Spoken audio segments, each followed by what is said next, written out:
Okay, so this is my Expo app prototype. So first you run the program. You're supposed to add a username and password. Add one, and if you type a password and you log in, terms and condition not agreed. This is compulsory to agree terms and condition, and then the password is wrong. So invalid credentials.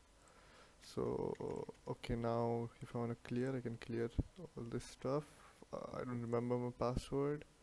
Do you want to reset? Yes. Backup code 6001 that I should already know. Then you can log in. Then password 1234. Oops, you should have at least 5 characters. Okay, not a problem.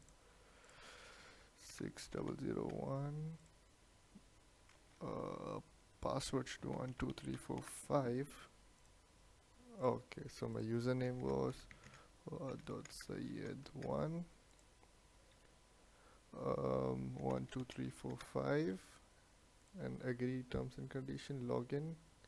Here I go. So over here I can select the pavilions UAE. So this is the pavilions that I have to visit. Now for example, I have visited UAE pavilion, so it goes into visited. Okay, so if I can select more than one pavilion, like I want to update the pavilions at the end of the day, so I can just visit the selected pavilions. 4 pavilions has been visited. This is there to just confirm if you have visited the pavilions. Like for example, I have selected Spain by mistake, so I can go to Spain, remove one pavilion, removed, it goes back over here. I can create in a random selection order: India, Egypt, Bangladesh, Poland, India, Egypt, Bangladesh, Poland, India, Egypt, Bangladesh, Poland.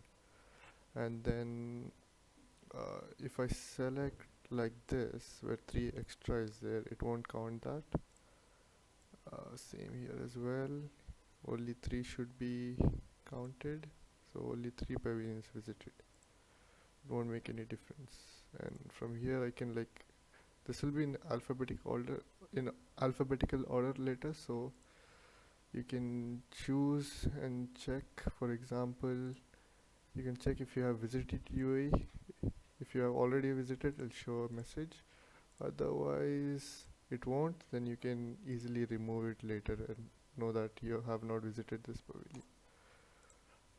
And then in case you want to reset all this, there's a reset button.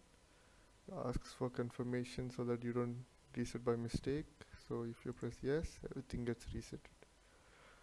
Okay, after this you can log out by just pressing log out. Yeah, so that's it.